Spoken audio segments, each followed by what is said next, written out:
하나님의 말씀 보겠습니다. 하나님의 말씀은 에레미야 35장 16절에서 19절 말씀입니다. 16절에서 19절 말씀 함께 천천히 읽겠습니다. 시작. 레갑의 아들 요나담의 자손은 그의 손조가 그들에게 명령한 그 명령을 지켜 행하나 이 백성은 내게 순종하지 아니하도다. 그러므로 만군의 여호와 이스라엘 하나님께서 이와 같이 말씀하시니라.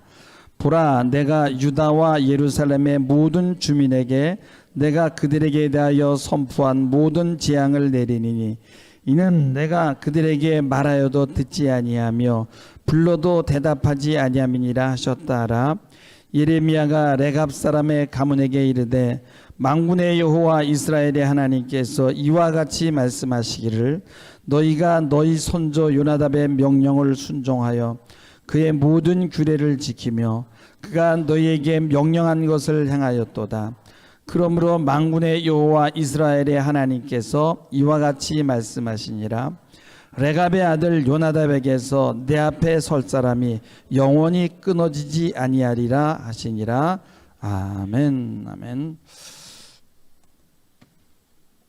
얼마 전에 참으로 생활 형편이 어려운 그런 지인이 찾아왔어요. 그러면서 노령연금에 대해서 이제 좀 이렇게 피드백을 좀 달라고 그런 것 때문에 저한테 이제 왔습니다. 그래서 이렇게 보니까 그분이 차를 좀 좋은 거를 타요. 그러니까 2000cc가 넘어가면은 사치품이 됩니다. 사치품이 돼서 그런 나라에서 주는 혜택을 받지 못해요. 그래서 제가 그 차부터 팔아야 된다. 어차피 직장도 없고 여러 가지로 지금 이렇게 어렵고요. 그러니까 차만 없으면은 그분은 노령연금을 차만 좀 작은 걸로 바꾸면 한 30만 원은 무사히 받을 것 같더라고요. 그런데 그분이 굉장히 힘들어 하시더라고요. 야, 이거를 팔아야 되나. 물론 요즘에 차들이 좋아서 좋은 차를 타고 싶지만 그렇지만 그거보다는 사람들이 봤을 때 야, 그래도 저 사람 저런 차를 타는 거 보니까 그래도 좀 성공했네. 이런 어떤 그 다른 사람의 어떤 그런 이 시선이 굉장히 그 사람에게는 중요합니다. 근데 또 그게 또 이해가 가요. 왜냐하면 그분이 또 너무 이렇게 가진 게 없고 그러니까 그것이 정말 그래도 자기를 이렇게 좀 표현할 수 있는 그런 것 같아. 예. 그래서 막 뭐라 그럴 수도 없고 나 같으면 그냥 당장 팔아버리고 한 달에 30만 원 받는 게 더 중요할 것 같다고 그렇게 생각이 들거든요.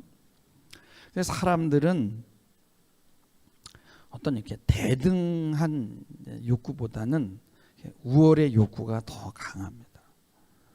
그러니까 나는 당신과 같아라는 것보다는 내가 당신보다 나아라는 거예요. 그래서 그 자동차가 그런 표현의 도구가 되는 거죠. 특별히 이 콤플렉스가 많은 사람들은 더 그럴 수 있습니다. 우리가 볼 때는 사람들은 이 눈에 보이는 것으로 사는 것 같지만은 사실 눈에 보이는 물질로만 살아가는 게 아니에요. 동시에 우리는 보이지 않는 많은 것들로 인해서 살아가는 거죠. 그것이 바로 예술이고 문화고 종교입니다. 오늘 말씀은 이 남유다가 그러니까 여호와김 시대 때인데 왕이 여호와김이었는데 이제 이렇게 기울어가는 아주 거의 그 멸망에 가까울 때 그럴 때 이제 갈대아인들하고 이 아람 사람들이 이렇게 남유다에 이렇게 침공해 오고 굉장히 나라가 어수선한 시대였어요. 근데 그때 이방 사람인 그런 유목민인 레갑 족속이 유대 지역에 살다가 이게 너무 막 그 공격들이 있고 어수선하니까 예루살렘으로 이렇게 들어온 거예요. 마치 지금 아프가니스탄에 많은 사람들이 그 카불인가 그쪽으로 이렇게 들어오듯이 피난처 걸어왔는데 하나님께서 예레미야를 통해서 그 레갑 사람들을 데려와라 이거예요. 그리고 성전 문지기 방으로 데려가서 포도주를 가득히 부은 그런 종지와 숫잔을 그들에게 권합니다. 그때 그들은 우리는 안 마십니다 라고 얘기를 하는 거예요. 그 이유가 뭐냐 그랬더니 그들의 조상이 요나답이라고 있었는데 그가 말하기를 너희들은 포도주도 마시지 말며 7절 말씀에 보면은 7절 말씀도 비춰줘 보세요. 7절 말씀에 보면은 집도 짓지 말고 파종도 하지 말고 그다음에 포도원을 소유하지 말고 너희는 평생 동안 장막에 살아라. 그리하면 너희가 머물러 사는 땅에서 너희 생명이 길리라라고 그렇게 말씀하는 거예요. 그래서 그 조상의 유언을 따라서 유지를 따라서 자신들은 포도주를 마시지 않는다는 거예요. 그래서 오늘 읽은 16절 말씀에 보면은 요나답 자손은 그의 선조가 그들에게 명령한 명령을 지켜 행하지만 이 이스라엘 백성은 내게 순종하지 않는다는 것입니다. 그래서 하나님은 이 레갑 자손과 이스라엘 자손의 불순종을 지금 비교하기 위해서 이렇게 포도주조차도 마시지 않는 이런 레갑 자손 이런 장면을 연출하는 거예요. 이 레갑 자손은 여전히 야근을 치는 유목민이었어요. 그리고 이스라엘은 가나안 족속처럼 집을 짓고 농사를 짓는 정착민이었어요. 레갑 족속은 그러나 지극히 절제된 삶을 살았고요. 조상의 교훈을 따라서 포도주도 마시지 않고 집도 짓지 않고 안정된 농경 문화 생활을 거부하고 유목 생활을 고집하는 거예요. 유목민의 특징은 뭡니까? 짐을 필요한 거 외에는 다 줄여야 되는 거예요. 그리고 그들은 삶으로 표현하는 거예요. 우리는 나그네다. 날마다 신앙 고백하는 거예요. 삶 자체가. 우리가 볼 때는 텐트 치고 사는 것이 그 정착된 안정된 삶보다 더 위험하다라고 생각해요. 텐트 치면요 바람 불면 날아갈 수 있고 홍수가 오면 또 내려갈 수 있다라고 생각하잖아요. 아파트 같은데 그렇게 살면 폭풍이 불어도 태풍이 불어도 끄떡없죠. 그러나 오늘 말씀은 뭐냐면 정착하고 안정된 삶이 더 위험하다라고 경고하는 거예요. 세속화의 위험이 있고요. 정착하게 되면은 타락할 수 있는 위험이 항상 잠재해 있다라는 것입니다. 그래서 뭐 이것이 맞는지는 모르지만은 유목민이라는 게 원래 노매드예요. 노마드라 그러죠. 근데 매드라는 거는 MAD라는 건 뭐 미친다는 거예요. 그리고 노매드 미치지 않는다는 거죠. 노매드. 그러니까 정착하면은 보이는 것으로 인해서 막 미치는 거예요. 근데 한 곳에 머무르지 않고 부단히 새로운 것을 찾아서 나서는 이런 모험적이고 개척적인 정신은 사람이 미치지 않는다는 거예요. 어떤 한 가지에 빠지지 않는다는 거예요. 이거는 뭐 어원이 맞는지 모르겠어요. 내가 그냥 생각한 거예요. 그래서 여러분 그렇잖아요. 우리는 과거에 머물러 있을 수도 없고 또 어떤 이 땅에 어떤 한 그런 어떤 정신에 전통에 거기에 이렇게 묶여도 안 되잖아요. 그러나 우리가 중요한 것은 뭐냐면 이 땅에는 어떤 보편적인 그런 특별한 진리도 있지만 보편적인 진리가 있어요. 그게 뭐예요? 그런 가족이 정말 굉장히 중요하다라든지 어른을 공경해야 된다든지 어린아이들을 보호해야 된다든지 약한 자를 돌봐야 된다든지 이런 것들은 우리가 가르쳐주지 않아도 누구나가 다 직관적으로 아는 거예요.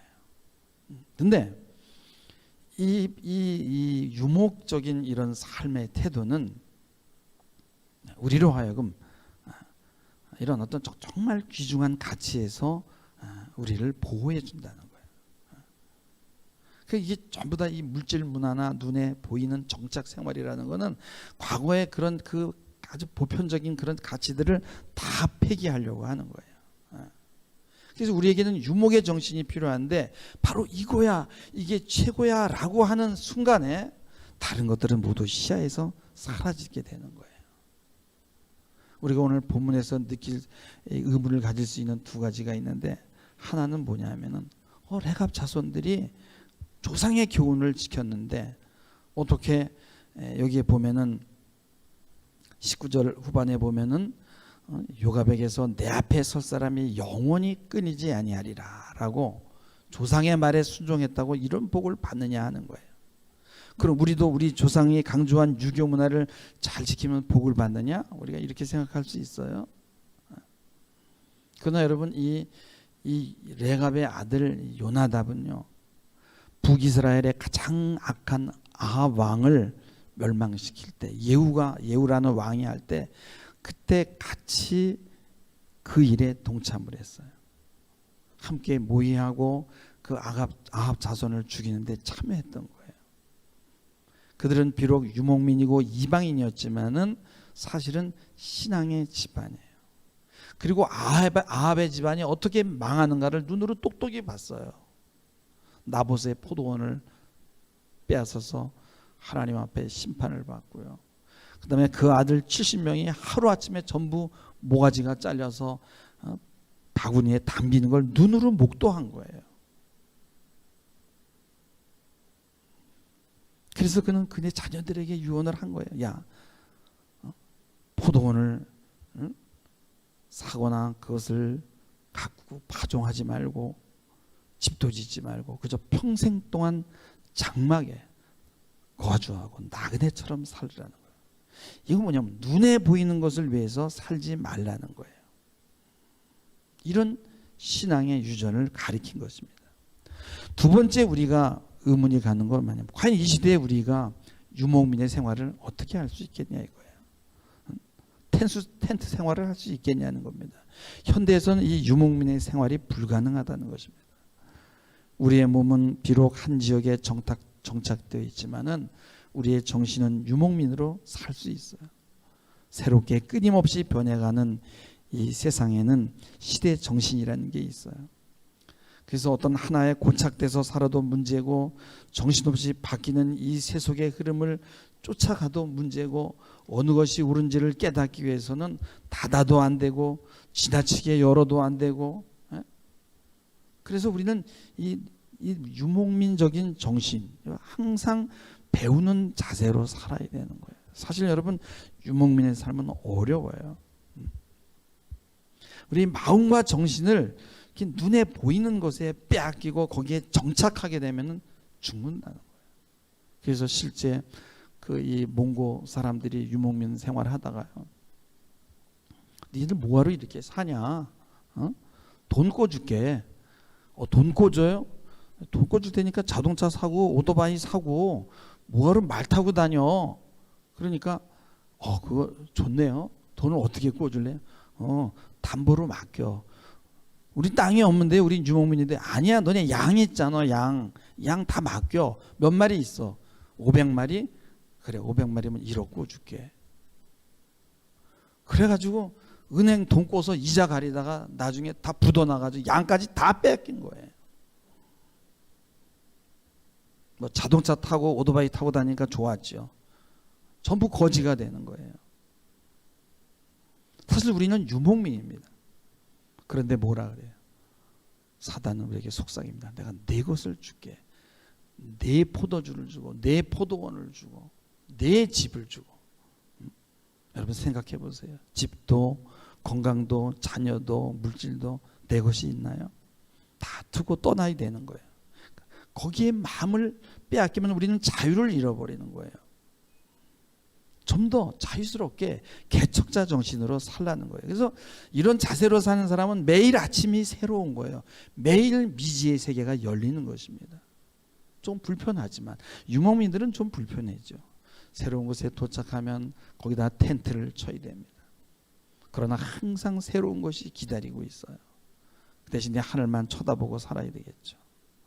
그들은 정착한 곳에 마음을 빼앗기지 않아요. 왜? 또 떠나야 되니까. 우리는 그저 아름다운 곳을 보면 거기다 그림 같은 집 하나 짓고 싶어요. 그럼에도 우리는 텐트로 만족해야 된다. 왜? 떠나야 되니까. 우리 몸 자체가 텐트니까. 이스라엘이 타락하고 위기에 처한 것은 바로 이 정착 문화, 물질 문화 때문이에요. 그래서 그들이 신앙을 버린 이유는 이 땅의 것에 너무 집착했던 거예요. 그래서 그들은 바알신을 섬기고 하나님을 버렸던 것이에요. 무슨 여러분 본능이나 무슨 식욕 같은 생리현상은 좀 나은 거예요. 여러분 욕망이라는 걸 잘 살펴보시면요, 그 욕망은요 여러분 다른 것의 대체물입니다. 물질적인 욕망 같은데 들어가 보면 다른 것이 숨어 있는 거예요. 제가 교회를 지으면서 이제 길을 내면서 나무를 옮겨야 됐어요. 오늘이 요양원에 있는 나무를 이제 이렇게 옮겨서 그걸로 해줘야 되는데 이제 사람을 살려고 인력 시장에 갔어요. 그런데 그때가 시간이 7시 반이 좀 늦게 갔어. 그때까지 이제 남아 있는 사람들은 조금 하여튼 좀 잘 나가는 사람들은 다 팔린 거죠. 그래서 이런 일은 하려고 하는데 이런 일 경험해 본 사람이니까 자기가 해봤다는 거예요. 그래서 그럼 당신이 해주세요. 인건비를 정했어요. 그 다음에 한 사람을 더 구해야 돼요. 그러니까 한 사람은 사수고 한 사람은 부사수를 해야 되는 거예요. 둘 다 사수면요 싸우고 일 안 하는 거거든요. 하나는 조수가 돼야 되거든요. 그래서 한 사람은 조수해라 그러니까 자기는 조수가 아니라는 거예요. 자기도 이런 일을 해봤는데 자기 잘은 내가 사수가 해야 된다는 거예요. 그래서 사수하고 부사수하고 그 인건비가 한 2만 원 차이밖에 안 돼. 근데 싸우다가 결국은 그럼 제가 정했습니다. 좀 더 좀 힘이 있는 사람, 뭐 당신이 그냥 사수하세요. 그러니까 이 사람은 나 일 안 해. 집으로 들어가는 거예요. 그때가 8시인데 이미 이제 끝난, 그 사람은 그날 하루 일을 못하는. 여러분 얼마나 절박했으면 인력 시장에 나왔어요. 근데 그 사람이 중요한 건 뭐냐면 돈이 더 중요한 게 아니라 자기의 위신이 더 중요해요. 내가 어떻게 조수를 하냐. 내가 난 사수다 이거예요. 난 네 밑에서 일 못하겠다 이거예요. 여러분 공부를 하지 못한 사람은요, 내 자녀만큼은 내가 다른 아이들과 다르게 키워야지. 똑같고 평등해서는 안 돼. 돈만 많이 벌어서 안 돼. 너 나 같은 삶을 살면 안 돼. 너는 좀 공부 좀 해야 돼. 그래서 과외도 시키고 유학도 시키고. 근데 그 아이가 잘 되고 잘 살기 하기 위해서 그런 것 같지만 그게 아니에요. 그걸로는 설명되지 않아요. 너는 좀 더 고상한 삶을 살아야 돼. 나와 같은 삶이 아니라 더 삶의 질이 더 올라가야 돼. 조금 더 우월해야 돼라는 거예요.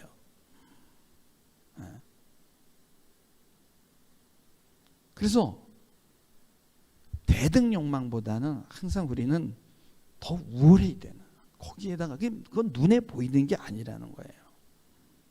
여러분 이게 조금 더 업그레이드 되면 어떻게 되겠어요? 그건 뭐냐면 보편적인 가치관으로 올라가는 거예요. 우리가 여러분 대통령을 뽑습니다. 그러면 어떤 사람은 누가 대통령 되는 게 나에게 유익할까? 그래서 자신의 욕망을 따라서 결정하는 사람도 있어요. 어떤 사람은 누가 더 정직한가를 보는 거예요. 공적인 사람은 정직해야 된다. 이건 보편적인 생각이에요. 더 높은 가치관이에요. 이런 것들은 직관적으로 아는 거잖아요. 근데 이런 가치관들이 지켜지지 않을 때 사람들은 분노해요. 눈에 보이지 않는 것들 때문에. 그것 때문에 분노하고 흥분하는 거예요. 하나님의 손길은 이 세상의 모든 영역으로 다 뻗칩니다. 중국 사람들은요 항상 낮은 수준의 욕망을 쫓아요. 중국에서 뭐 그 왕인가 누가가 미얀마에 간 거 아니에요. 그래서 야 우리 밀어줄게, 한번 해봐.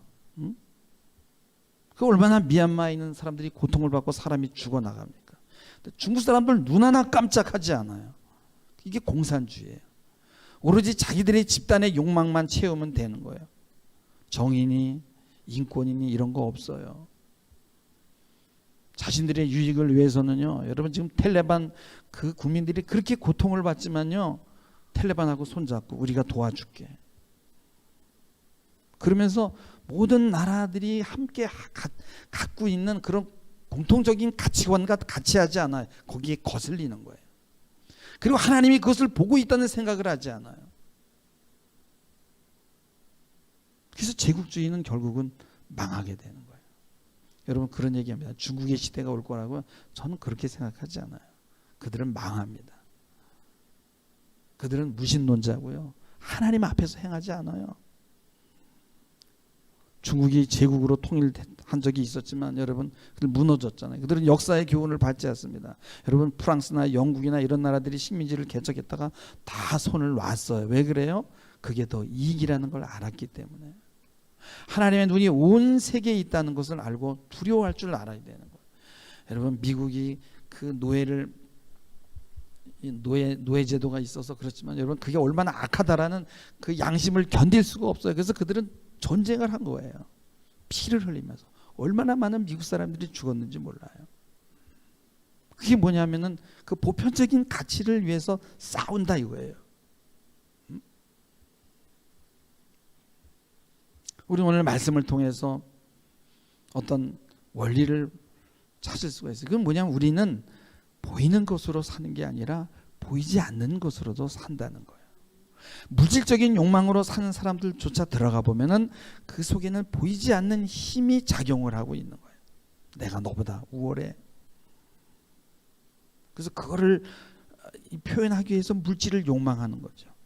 난 너와 달라. 봐봐. 나 사는 거 봐봐. 다르지? 여러분 문화만 해도 그래요. 문화는 눈에 보이는 것이 아니에요. 우리는 자연을 그대로 가져오지 않아요. 원료를 가져다가 독특하게 가공해서 창조물을 만들어내요. 여러분 음식 문화를 생각해 보세요. 그냥 밀가루를 그냥 쪄서 먹나요? 이스트를 넣고 여러 가지 다른 것들을 이렇게 넣어서 맛나게 하잖아요. 우리가 고기를 먹을 때 동물처럼 그냥 피지에 막 날고로 뜯어 먹나요? 품위 있게 먹잖아요. 멋있게 맛나게. 이건 다 뭐예요? 보이는 게 아니에요. 보이지 않는 거예요. 이게 문화예요. 그래서 음식은 자연과 문화가 만나는 장소예요. 여러분 성도 마찬가지예요. 성도. 예? 성도 자연과 문화가 만나는 장소입니다. 그냥 충동으로 폭력적으로 이성에게 다가가나요? 꽃도 주고 편지도 쓰고 부드럽게 다가가야죠. 힘들지만 자연과 문화가 섞이는 게 참 힘들어요. 부드럽게 만나야 돼. 그게 노동도 그런 거예요. 노동도 자연과 문화가 만나는 거예요. 여러분 퀼트 할 때 컨베이어 벨트에서 막 지겹게 돈 받으려고 일하나요? 즐거운 거예요. 에? 원래 노동이라는 건 그런 거예요. 근데 우리가 타락했기 때문에 욕심 때문에 이런 정말 원하지 않는 사태가 온 거예요. 마지못해 일하는 거. 시간 안에 정해진 생산량을 만들어내야 돼요. 똑같은 일만 해야 되고. 그래서 보이지 않는 즐거움이나 이런 문화적인 것들을 오늘날에는 다 박탈당합니다. 근데 하나님 자체가 뭐냐면 문화적이에요. 왜냐하면 우리 몸이요 갑자기 늙지를 않아요. 여러분 갑자기 늙어버리면 얼마나 절망하겠어. 그냥 서서히 견딜만 하게 화장품도 바르고 저항을 하는데 시간이 흐를수록 한 10년 흐르면 바뀌었구나. 또 10년 흐르니까 또 바뀌었구나. 이게 문화적인 거예요. 우리는 유한하구나. 여러분 신앙이라는 게 뭐예요? 그게 문화예요. 하나님하고 인격적으로 만나고 대화하고. 여러분 우리가 사람들하고 커피숍에서 커피 마시면서 만나고 이게 다 문화잖아요. 하나님과 우리가 그렇게 만나는 거예요. 그게 바로 신앙이에요. 인격적으로 만나야지 교리로 만나게 되면은 어느 교리가 오라? 신천지가 오라? 뭐가 오라? 이렇게 되는 거예요.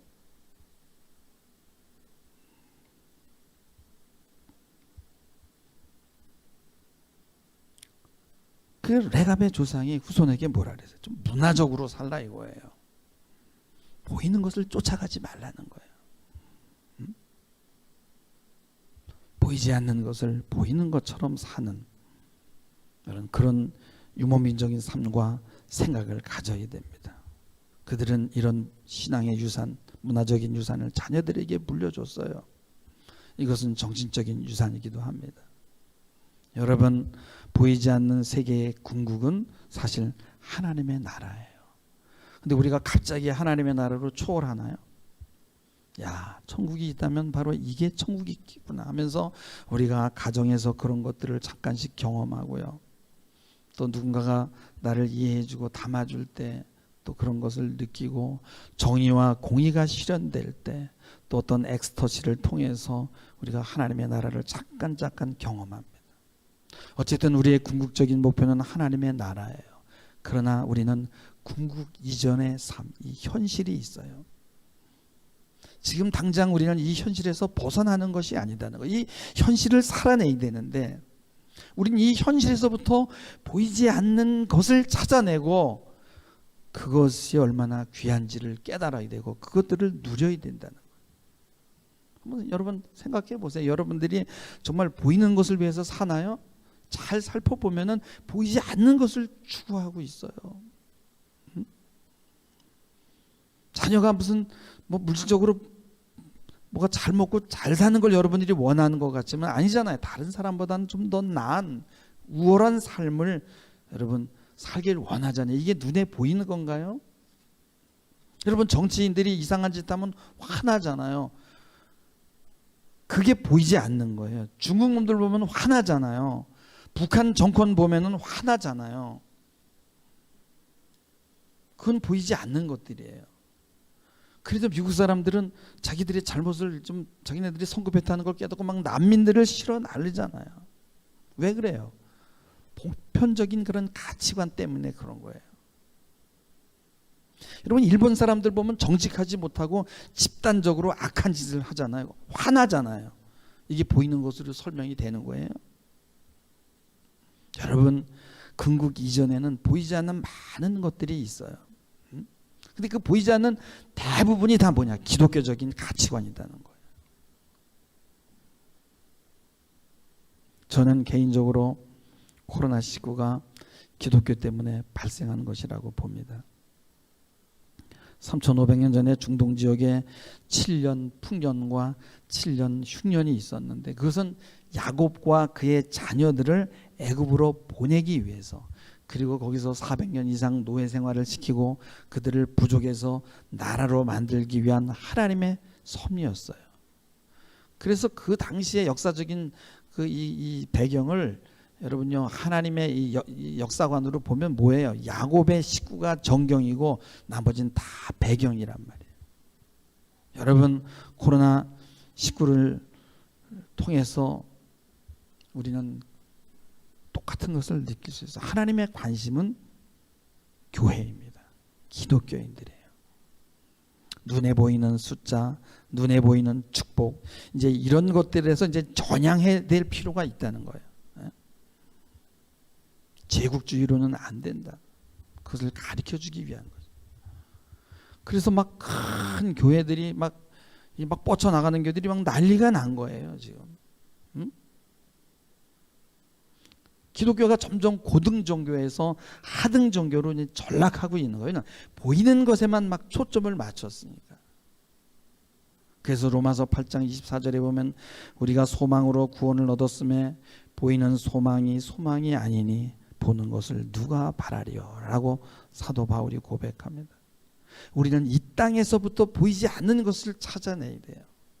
여러분, 죽은 다음에 찾는 게, 죽은 다음에는 원하지 않아도 여러분 그런 세계로 우리가 가는 거예요. 레갑의 문화는 보편적인 거예요. 보이지 않는 것에 관심을 갖기 위해서 조금 고생스럽더라도 유목민처럼 사는 것이 더 큰 복이에요. 그게 지혜입니다. 우리는 유목민의 정신을 가져야 되는 거예요. 그리고 세상 것에 미치면 안 돼요. 빠져들어가면 안 돼요. 우리는 중세를 지났고 그리고 근대로 들어왔고 지금은 탈근대 시대라고 그래요. 그래서 많은 사람들이 그래요. 이제는 하나의 정신으로 이 세상을 설명할 수 없는 시대, 하나의 종교로 이 세상을 설명할 수 없는 시대다. 기독교 세계관도 많은 다원적인 정신 가운데 하나일 뿐이라고 얘기를 합니다.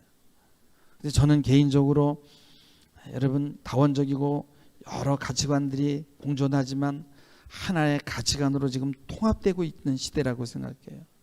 모든 것이 다 경제의 논리와 현실주의로 돌아가고 모두가 눈에 보이는 욕망만을 쫓아가고 있습니다. 여러분, 욕망을 성취하기 위해서 보이지 않는 가치나 의미나 정신이나 전통이나 도덕, 윤리, 인격, 권위 이런 것들을 지금 다 폐기 처분하는 거예요. 욕망만 충족시키면 된다고 생각해요. 그래서 더욱더 레갑의 아들 요나답의 교훈이 필요한 때라고 생각이 듭니다. 코로나19 시대에 교회가 모이지 못하니까 힘쓰지 못하고 좌절하고 안절부절하지 못하는 이유가 무엇인지를 고민해야 돼요. 보이지 않는 내면적인 힘을 기르지 못해서 그런 거예요. 모이지 못해도 항상 하나님과 동행하고 항상 모든 것이 새롭고 매일매일이 흥분돼야 돼요. 오히려 이런 기회에도 하나님과 함께 은밀한 시간을 가질 수 있는 실력을 키워야 되는 거예요. 지금까지 우리는 그러지 못했어요. 여러분, 북한 정권이 학교나 관공서 뭐 이런 데다가 아니면 그런데 주석 사진을 걸어놓고 무슨 저기 그 금강산 무슨 바위 그런 데다가 항상 뭘 보이는 거를 갖다 이렇게 하잖아요. 그러니까 보여주지 않으면 불안하고 보이지 않으면 불안하고. 저는요, 여러분 보이지 않아도 불안하지 않아요. 거의 여러분과 24시간 함께 하고 있어요. 제 생각은 항상 우리 성도들이에요. 기도하고. 그리고 할 일이 얼마나 많은지 몰라요. 불안하지 않습니다. 그래서 어려움을 견딜 수 있는 힘은 바로 이 보이지 않는 곳에 있다는 거. 왜 보여야만 되냐는 거지. 물론 예배가 중요합니다. 빨리 코로나가 해결이 돼서 다 함께 모여 예배는 드려야 돼. 근데 우리가 이거를 또 잘 이용해야 된다는 거예요. 이럴 때일수록. 유목민처럼 보이지 않는 가치들이 우리 신앙에 얼마나 유익한지 깨닫는 여러분들 되기를 주님의 이름으로 부탁을 드립니다. 기도하시겠습니다. 주님, 우리가 아무리 유목민임을 부정해도 우리는 나그네요. 우리는 유목민입니다. 우리의 몸은 갇혀 있지만 우리의 마음과 정신을 늘 열어놓게 하시고 늘 배우게 하시고 겸손케 하시고 이 땅, 비록 이 땅이지만 우리를 위해 예비된 많은 것들, 보이지 않는 것들로 우리의 영과 혼과 육에 채울 수 있도록 은혜를 주옵소서. 감사드리며 예수님의 이름으로 기도하옵나이다.